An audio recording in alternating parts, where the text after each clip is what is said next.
So our next panelist is Gail Glick, who's come from Los Angeles to join us today. The introduction of this technology, the cell phone, is having a dramatic effect on workers in China and all over the world. There are over 500 million cell phones, smartphones in China. And in the United States, there's a growing number of companies that are requiring the use of smartphones on the job. And also, interestingly enough, they're putting applications on the smartphones that track you. And this is not just an American situation. In South Africa, we learned all the Ford workers are getting supplied with smartphones by the Ford company. And they don't tell the workers that these smartphones are going to be used to track them on and off the job. So we have a very important case in California of national importance and international importance, and that's the right to protection and the right to privacy. And Gail Glick, who is an employment lawyer who has represented large numbers of workers in Los Angeles, is now involved in a lawsuit to protect the rights of a worker who was faced with a spying application on their smartphone. So welcome, Gail Glick. Yeah, thanks.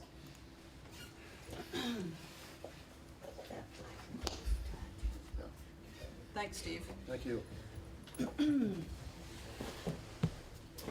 It's really exciting to be here this morning with all this labor organizing energy, and I appreciate the invitation to come. I'm just going to tell you about the employment case that I have pending right now in Bakersfield, California. Even though my firm's in LA, we work all around the state, representing employees against their employers in all aspects of the employment relationship, but usually our lawsuits are involving wrongful terminations for various reasons, whether it's oftentimes for complaints about illegal things that are happening at work. And my client, her name is Myrna Arias. She worked for a company called Intermex Wire Transfer, which is a company that seeks to help people transfer money that they make here in the States to their Latin American countries at home, akin to a Western Union. They'd like to be probably as well known as Western Union is. It's a smaller company. It's based out of Florida, Miami, Florida, and I believe they have a presence in about 45 states.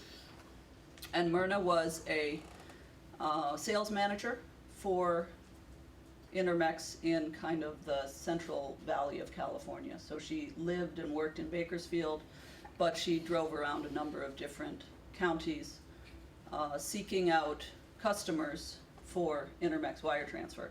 So typical places she would go to try to sell would be bodegas, discotecas, companies that would connect with the Latin American community here in the States.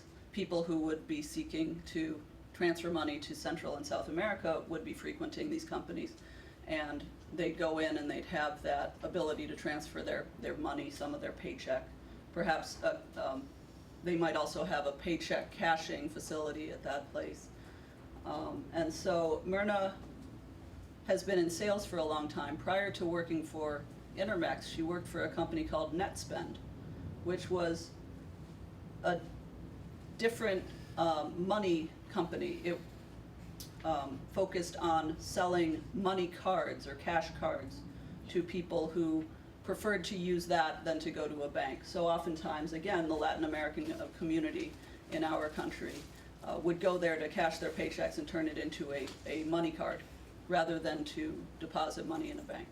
So she worked for NetSpend for about 5 years, and her former boss from NetSpend went to work for Intermex, the district sales manager, and he solicited her to come work for Intermex.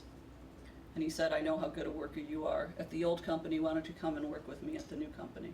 And she said to him on entering his new workforce, she said, "You know, I have health problems, and I know there's a waiting period for the health insurance. Can you give me 3 months where I'm going to overlap and work at the two companies together so that I can continue to have my health insurance at the old company, NetSpend, and I can start working for you at Intermex?" He said, "Yeah, no problem, I want you on my team." all's good, so far so good. She's performing very well at both companies. And then a few months into her employment, this happened in 2014, in the winter and spring of 2014. About April of 2014, she was asked to install this new app on her business-issued cell phone. So it was an iPhone that was issued by the company. And they said, now we want you to install this app, and it was called Zora, Xora. And it's an app that a bunch of companies apparently purchased to organize their workforce, not in the organizing sense that we're talking about here today, but in the sense of if you have an electric company and you've got electrical clients who need repairs to their electrical systems or their plumbing and heating, you might monitor and track where your driver is of the company vehicle and say, hey, can you go make it and change out that person's water heater? I know you're close by and you're about to finish that job at such and such a location. So that's how, when you look on the Zora website, that's one of the suggested uses of the app, is to kind of track where your employees are at all times of the day, during the business day. And if they happen to be finishing up a job at Mrs. Smith's house, they can go to Mr. Chang's house down the street next. So she was asked to install that app on her smartphone, along with a few other kind of guinea pig employees in California. And all of them, the few that were asked to install it initially, objected to it. They said, this creeps me out, doesn't feel right. Why are you tracking me at all times of day and night? You want me to leave the app on? And her boss said, yeah, we want you to leave it on. We want to figure out how it's working and whether it's efficient, whether it's suited to our needs. And she said, I object. She probably didn't use those words, but she said words to the effect of, I object. And she said, this feels like an ankle bracelet. I feel like I'm a prisoner. And he said, basically, get over it. We're paying you lots of money to do this job. Just leave the app on and let us track you for a while so we can figure out how it's working. And she, first she deinstalled the app after installing it because she was offended by it. And her boss had mentioned that he knew how fast she was driving on one occasion. And then he scolded her and he told her, you know, you got to reinstall it. This is not a voluntary thing. You got to do it. She reinstalled it, and then a few weeks later, her boss came to her with a document that said, you're consenting to our tracking of you. You know, all this fancy stuff about how it's really good for you and it's going to help you and how you do your tasks and how you track your progress. And for example, in case one of our customers says you didn't show up, you can prove that you were there because it'll be tracked. And she refused to sign the thing, and I believe the same day she was fired. So we filed a lawsuit for her after trying to attempt early negotiations with the company to no avail outside of the court system. We had no other option but to file a lawsuit. We did that right on the eve of her statute of limitations expiring in May of 2015, and that's when Steve heard of me because, kind of lucky for us, I had no idea that this case would be as exciting as it has become. I was just looking at it as, is this a case that's practical for my law firm to take? You know, do I want to drive up to Bakersfield? You know, it's a 2-hour drive. Is this person as lovely as she sounds? Yes, she is. You know, so I met her, talked to her about her case, discussed the, you know, her opposing viewpoints to what the employer was saying to me when they said, you know, you really shouldn't file this lawsuit. And I took it as a really solid and important case for this individual, because that's what I do. I help individuals day to day, and that's what has meaning to me. So I had no idea that it was going to kind of go viral, which it did. And Steve was one of the many journalists who spoke to me, and I'm grateful to have met him and learned about your organization.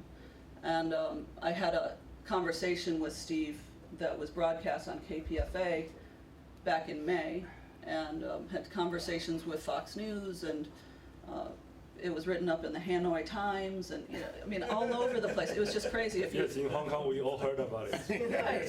So Jack says that he heard about it in Hong Kong. Thanks, Jack. Actually, it was a former Google employee who told me about it. Right, and that's what was weird is my associate who sits next door to me at the office, she sent me an email and she said, my techie friend sent this to me, And, she sent me all these articles about it and how excited they were, and then it was on Yahoo front page and CNN Money and Bloomberg and Forbes. I mean, everyone was interested. So now we're in court. I know that John wants to ask a couple questions. Now it's in court. We filed the lawsuit on May 5th of 2015. And then we amended the complaint because we were waiting for some technical rules to pass. We had filed another complaint with the Labor Workforce Development Agency regarding one of the legal violations that happened. And we had to wait 33 days to make sure that the Labor Workforce Development Agency of California didn't want to pursue the claim before we could assert that claim in court. So we amended about 45 days later. On June 16th, we filed a first amended complaint. And then we served the first amended complaint on Intermex through its agent for service of process, if you want to get technical. And they had 30 days to respond. And on about July 15th, Intermex filed a strategic notice of removal to federal court. Because they're in Miami, federal jurisdictional rules allow that they can remove it from the state court to a federal court to arguably get a more neutral forum for an out-of-state defendant. So that's where we are. We haven't really heard any substantive news from our opponent yet. And the federal rules of court require us to meet and confer and talk about the case and where we'll go from here and what discovery we'll be doing. But next comes depositions, exchanging documents, exchanging requests for information and responses to those requests, and ultimately it will be scheduled for trial probably in about 12 months if we're lucky, with the timing, the delays in the courts that we're seeing now because of all of the, the 2008 through 2013 economic dilemmas that we've had. So we'll be lucky to get to trial by middle of 2016. So maybe you can talk about the legal rights California workers have around this new technology and the basis of the lawsuit. Right, so the basis of the lawsuit says she was wrongfully terminated for asserting her rights under various statutes. And one of those statutes is a penal code section. I don't have the actual number handy, but it says that you're not allowed to GPS track a person, which I didn't know existed before I researched this case. And there are some minor exceptions. For example, when the government wants to track a prisoner who is on parole or who is on house arrest. And also, if there's a consented connection of a GPS tracking of a vehicle, like a UPS situation or a FedEx situation, where all drivers of those companies know that there's a GPS tracking device on their vehicles. And apparently, according to an article that you shared with me, Steve, there are even greater monitorings of those employees beyond just where the car is, but when they're putting their foot on the gas pedal, when they're clicking their seat belts, when they're opening the back lift. I mean, it sounds funny, but it's also very scary and disconcerting to me. So beyond those two exceptions, there's really no legitimate method to track a person. It's illegal under the penal code, and it gives rise to a misdemeanor penalty and civil penalties if you sue in court under that statute. So we've got an invasion of privacy under the penal code. We've got an invasion of privacy under the California Constitution, which gives individuals a right of privacy that inures to their benefit as to both private and public entities. So it's not just, most constitutions protect us from intrusions by the government. Our Constitution, Article 1, Section 1 of the California Constitution, says that we have a right of privacy, and case law has interpreted that to mean that it inures to your benefit even as to a private employer, rather than just when you work for the government.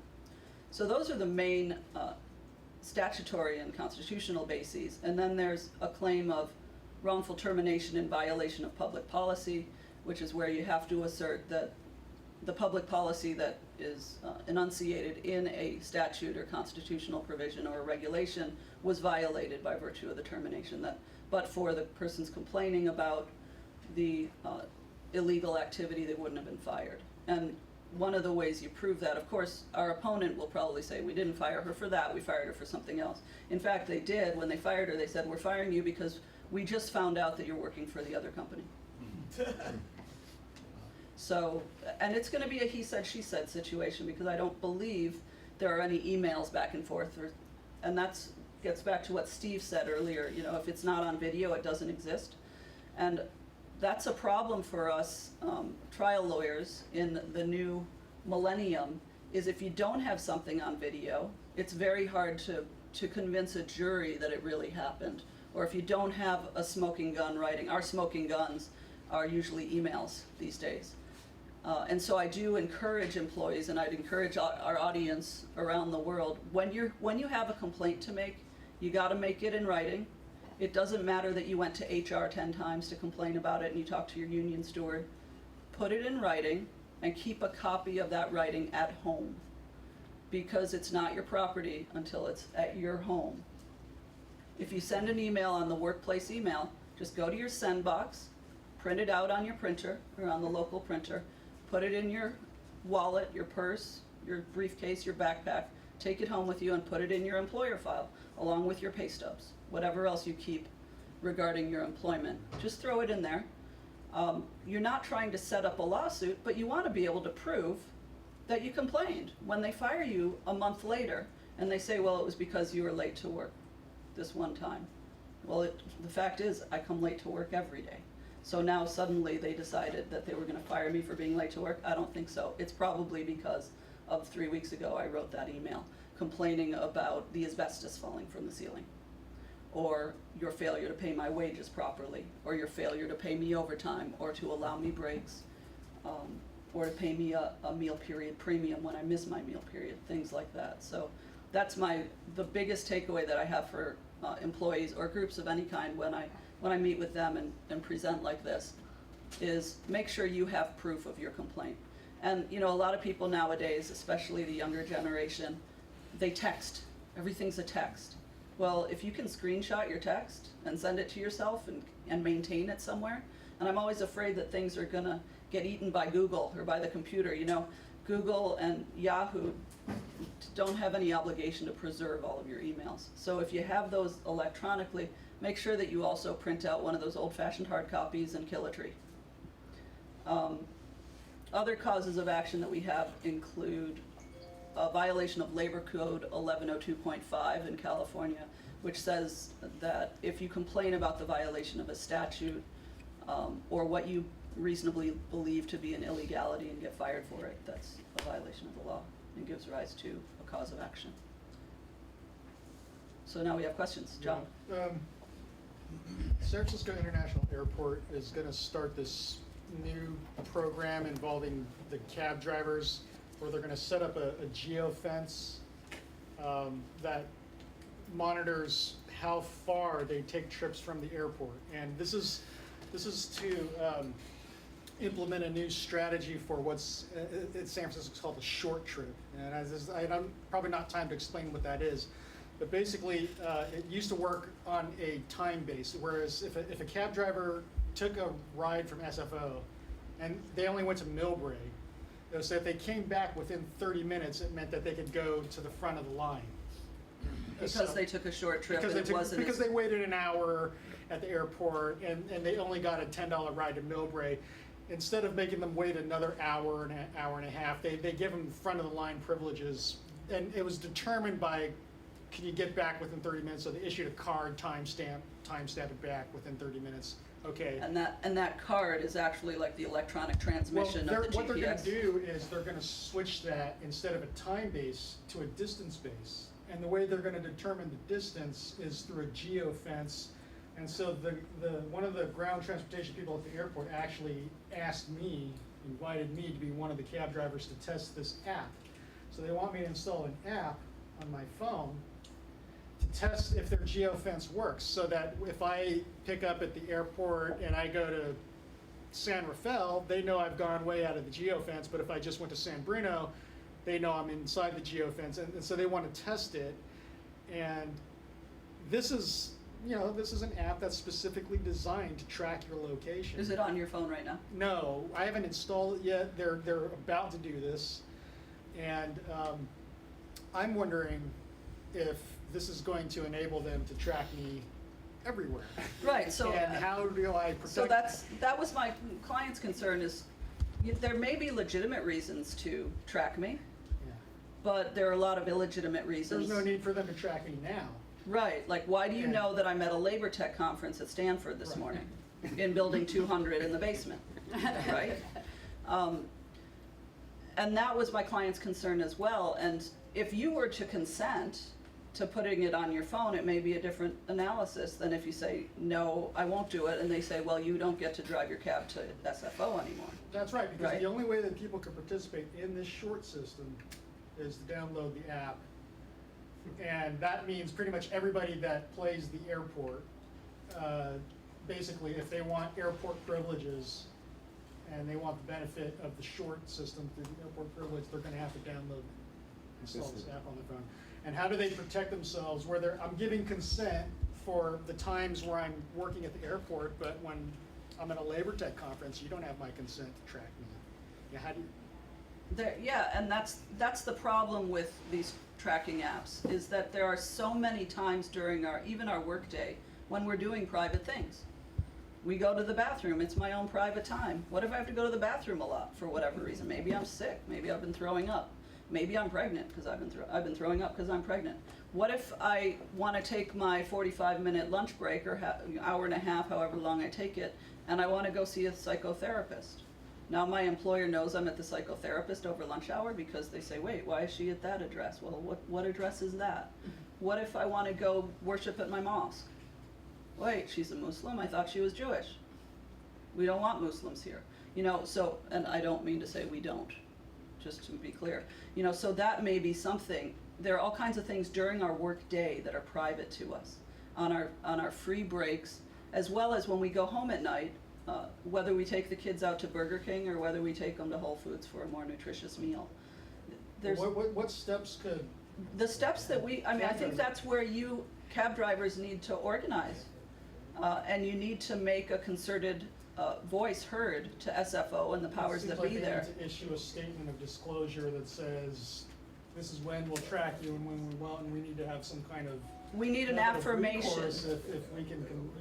Well, there needs to be an affirmation, I think, by the people who are tracking you to say, yes, these are really the only times we're going to be tracking you is when you come in and out of the airport, and only. But how do you, there needs to be a mechanism for, well, what about it's the end of my shift and I'm leaving SFO, but it may still be tracking you because you're leaving SFO and you're going out of that GEO fence. What if you need to leave work at 3 instead of 5? You normally work till 5, but you need to stop taxi driving at 3 because you need to pick the kid up at school. Mm-hmm.